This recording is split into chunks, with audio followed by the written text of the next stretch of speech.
Alors, que recherchent les clients?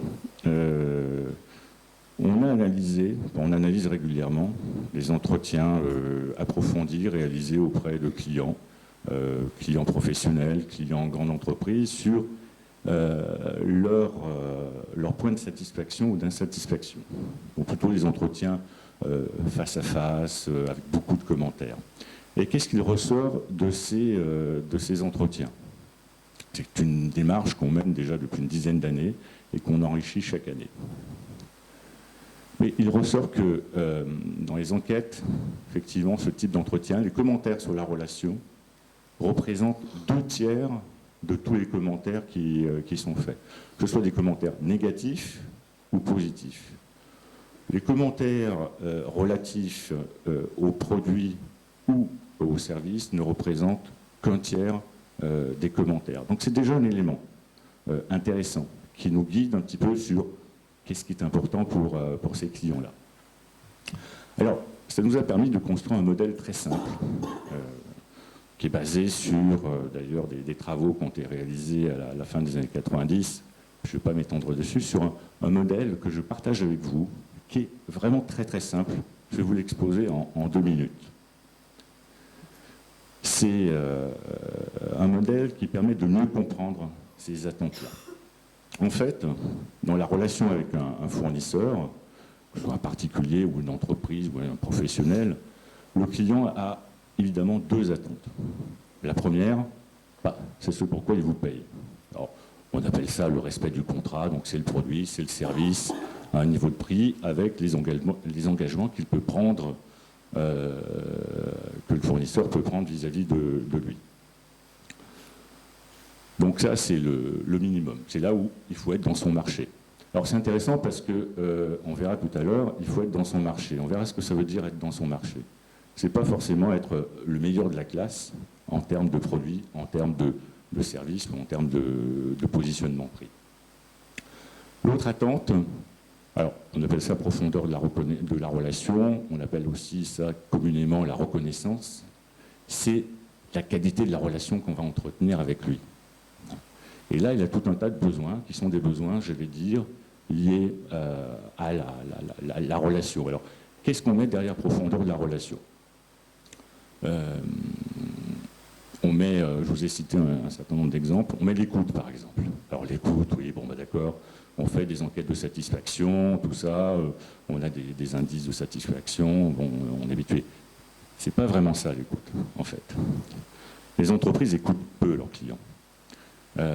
L'écoute, c'est vraiment le temps qu'on va prendre vis-à-vis du client pour savoir si tout se passe bien, si ce qu'on a fait répond bien à son attente.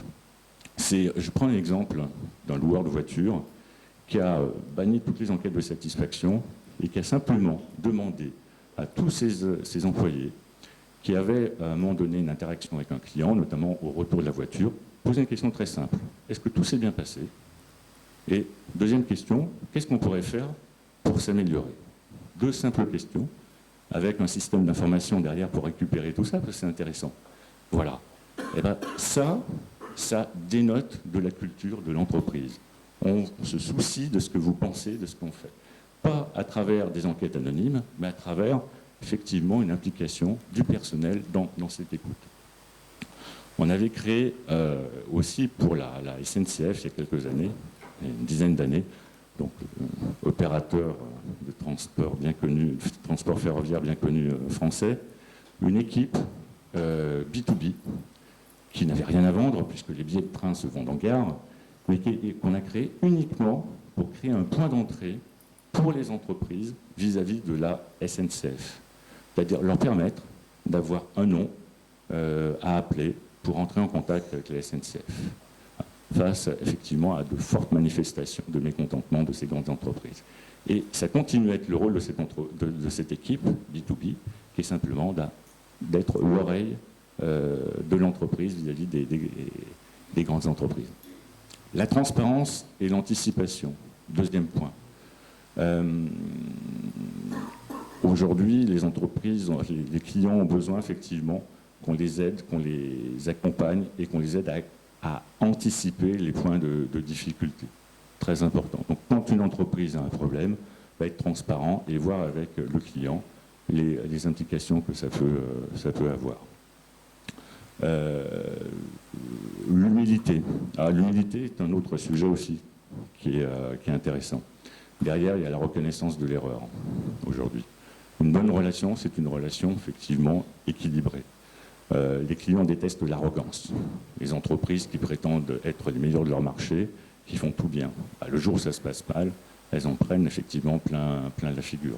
Donc la reconnaissance de l'erreur est un élément très important de cette qualité relationnelle. L'entreprise qui est capable d'admettre son erreur est une entreprise effectivement qui marque des points vis-à-vis de ses clients. Savoir dire non. Pourquoi? Parce qu'une relation être orientée client, c'est une relation qui veut dire qu'on est capable aussi de marquer des limites. C'est une relation gagnant-gagnant. Donc, être orienté client, c'est pas dire oui à toutes les demandes clients. C'est être capable, effectivement, à un moment donné, de marquer des limites, mais d'expliquer pourquoi il y a ces limites. Et de trouver des solutions pour apporter de la valeur au client, qui ne passe pas forcément par la demande client, mais qui va lui permettre de traiter son point de difficulté. La souplesse aussi, c'est-à-dire qu'à chaque fois qu'on a un point de contact, faire passer les contraintes de l'entreprise après celles du client. Comment moi j'intègre les contraintes de mon client avant tout pour organiser une intervention, pour organiser un projet. La considération, c'est quelque chose dont on a tous besoin dans nos relations sociales, très clairement. Comment, moi, fournisseur, qui vis grâce à mes clients qui payent mes factures, je montre que chaque client est important, à travers des gestes simples, mais qui vont être extrêmement forts vis-à-vis du client. Et puis la proactivité, alors c'est peut-être le sommet de la pyramide, c'est le plus difficile à organiser. Mais comment je rentre dans une logique où j'attends pas que le client me sollicite pour lui faire une proposition, pour lui amener quelque chose qui va lui apporter de la valeur. Alors lui apporter de la valeur, c'est un bien grand mot pour dire vous faire économiser de l'argent, vous faire gagner du temps, ou quand c'est une entreprise, vous amener plus d'efficacité sur votre marché. C'est ça, apporter de la valeur. C'est aussi simple que ça.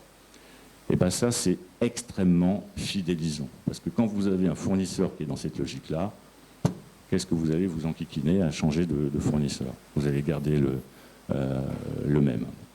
Voilà, c'est l'exemple de cet assureur qui recontacte son client suite à une nouvelle offre pour lui dire, voilà, on a une nouvelle offre qui répond pile poil à votre contexte. On n'attend pas que vous la découvriez par hasard sur notre site web, on vous contacte pour vous la proposer. Voilà. Donc ça, c'est extrêmement important et une bonne relation avec un client, évidemment une relation équilibrée. Alors, souvent, il y a des déséquilibres. Quand je dis souvent, c'est 8 cas sur 10. On est assez fort sur le respect du contrat, mais côté profondeur de la relation, c'est pas tout à fait ça. Donc, qu'est-ce qui se passe dans ces cas-là? Il y a un mécanisme, en fait, de compensation qui se passe. C'est-à-dire que la reconnaissance que le client n'a pas à travers la profondeur de la relation, l'information qu'il a de son contrat, il va chercher à l'avoir à travers un degré d'exigence sur la qualité, sur le respect du contrat, qui devient irrationnel. Et souvent, les enquêtes de satisfaction, c'est pour ça que j'ai tendance à dire que ça ne sert à rien, parce que c'est des enquêtes de satisfaction très métiers, sur des critères très métiers. Or, ce qu'on voit simplement, c'est que quand on a des clients qui ne sont jamais satisfaits, souvent c'est qu'il n'y a pas toute cette phase relationnelle qui est hyper importante. Donc il y a un mécanisme de compensation qui fait que les clients voient toujours le verre à moitié vide et jamais le verre à moitié plein. Quand on a cette profondeur de relation, le client est toujours compréhensif et aura tendance à voir le verre à moitié plein. Alors, 3 chiffres pour finir là-dessus. Aujourd'hui, on observe plusieurs études dont vous pourrez trouver les origines dans le bouquin, mais 30% des causes de rupture ont trait au contrat lui-même. Je quitte un fournisseur parce qu'il est trop cher, parce que son produit ou son service n'est pas à la hauteur de ce qu'on peut attendre sur le marché, ou parce qu'il ne respecte jamais ses engagements. 30% de clauses de rupture sur une clientèle européenne. Le prix, c'est 5%. Alors quand j'expose ça à une équipe commerciale, évidemment, levez le bouclier, vous êtes fous, il n'y a que ça qui compte aujourd'hui. Non, 5%. Donc, 70% des causes de rupture sont liées effectivement à cette profondeur de la relation que le client ne voit pas, ne trouve pas, hein, particulièrement quand il y a des problèmes. Donc, vous voyez bien que pour développer tout ça, développer cette profondeur de relation, ce n'est pas un processus, ce n'est pas un outil digital qui va permettre de le faire. Vous avez parlé de digitalisation de la relation au cours de la journée. Évidemment, c'est très important aujourd'hui. On amène des services qui étaient inimaginables il y a 10 ans. Donc bien sûr que la digitalisation est importante. Mais elle ne remplacera jamais l'humain quand il s'agit d'un sujet très important pour votre client ou quand il y a un problème à gérer.